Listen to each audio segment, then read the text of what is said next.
honors classes. I'm in the student government. I play the violin in the school orchestra. I have a job during the summer.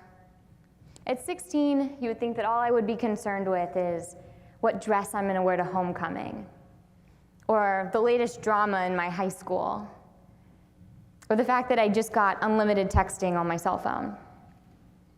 When in reality, at 16, all that I cared about was using drugs and alcohol. At 16, I was in the depths of my addiction. And I stand before you today with over 5 years of continuous recovery from drugs and alcohol. And the woman that stands before you today is not this same girl. So I'm going to share with you today my journey through recovery. I started drinking alcohol on the weekends when I was 15. It was very innocent, it was fun, I didn't think there was any harm in this. But very quickly, it progressed. By the time I was 17 years old, I was an IV heroin user, and I was entering my second residential treatment program.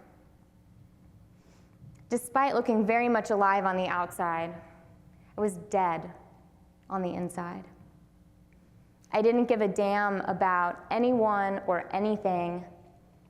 I didn't care whether I lived or died. It was just a horrible time for me. It was a horrible time for my family. But fortunately, the second time in treatment, something clicked for me, something made sense.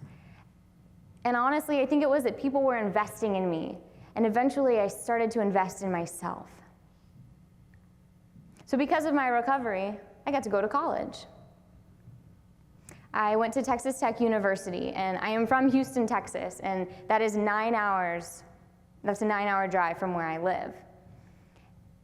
And that's scary to think of that. I'm leaving my hometown, I'm leaving my support network, I'm leaving my family, I'm leaving everything that I have known in my recovery.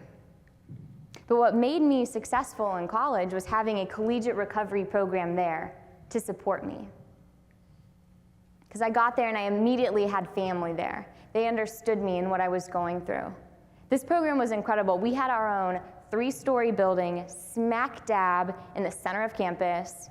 You had to apply to get into the program. We had about 80 students. We got scholarships. We had our own academic advisor. We had counseling. We had free food and free coffee every now and then. It was fantastic.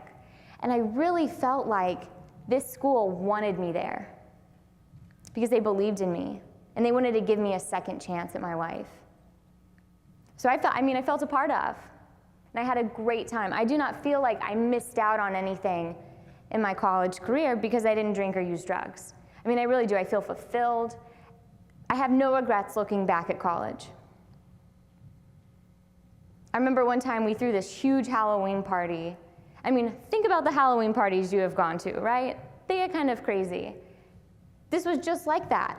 If you were driving down the street, you would have thought it was just any old rager, but it was a house party full of students in recovery. I love rap music, so I would go to rap concerts, I would go out dancing, I'd go tailgating. I got to do all of these things that all the other students did. I just didn't do it under the influence. I decided to go to graduate school in Boston, and at this point I have about 5 years in recovery, and I think, surely, this is gonna be great, it's gonna be fine, no worries at all. I went from 2 extremes. I went from Lubbock, Texas to Boston, Massachusetts. And then I went from a school that had incredible support for students in recovery to a school that had nothing. The first day of orientation, I immediately feel not a part of. All I hear is that all of our social events and all of our alumni events is gonna have a bar, and that there was gonna be drinking. That's all that I heard. I completely underestimated what it was gonna be like at a school that didn't have a program like this. I was miserable. I was lost. I was regretting the decision to go there. I felt like I had failed. I really did. I was thinking, should I change majors? Should I drop out of school? Should I move back in with my mom? And believe me, I tried that. She made it very clear that's not an option. I was humbled. On my knees, humbled. And because I thought that I was better than this. I thought I didn't need this. I thought I had outgrown it. When in reality, support and community are just as important for me today, no matter how much time in recovery I have. I was fortunate to meet people from Ohio State University at a conference, and we started talking about the possibilities of having a collegiate recovery program at Ohio State. But we're talking and everything's great in that moment, and then we go our separate ways. But that conversation stuck with me and the wheels start turning, and I decide, I'm gonna move. So I did. I finished finals, and the very next day I'm packing up my car and I'm driving to Columbus, Ohio. And it was the best decision I ever made. I didn't even know if I had a job waiting for me. I didn't know if I was even gonna get into grad school. Fortunately, those things took care of themselves. And I have been here for about a month now, working on campus, and we've made huge progress. We have secured a house for 28 students in recovery to move into for the fall of 2014. We're working on getting our own space on campus where these students can come throughout the day, check in with each other, know where their peers in recovery are. This is really important for us to have this safe haven on campus. We're working on getting scholarships for the students. We're working on planning social events and activities where we can feel like we have this genuine college experience. It's been wonderful to be at a school where, so far, everyone has been supportive of this. It is estimated that Ohio State University, we have 950 students who are seeking help for their addiction. That's about 1 in every 66. So look around this room right now. There's other people that are seeking help for their addiction in here besides me.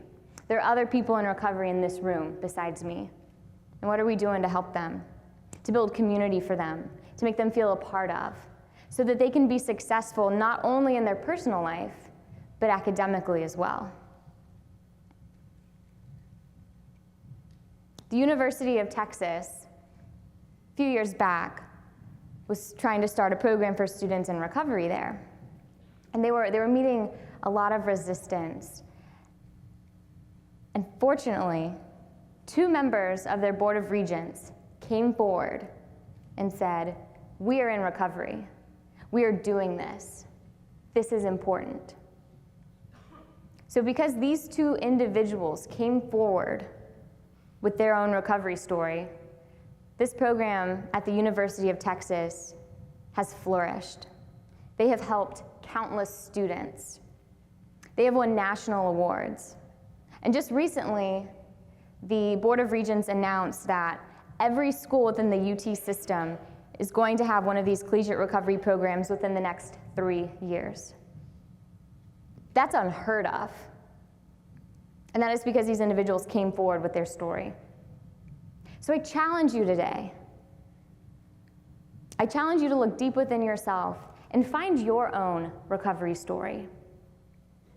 We all have one. For some of us, it will be from drug and alcohol addiction.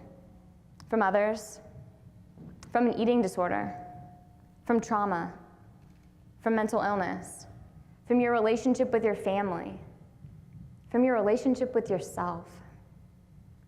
So find your own recovery story. Own it, embrace it, work through it. And don't be afraid to share your story with others, because you never know the impact that it could have. You'll never get to experience what it feels like to not only be investing in your own recovery, but to be investing in the recovery of others. Thank you.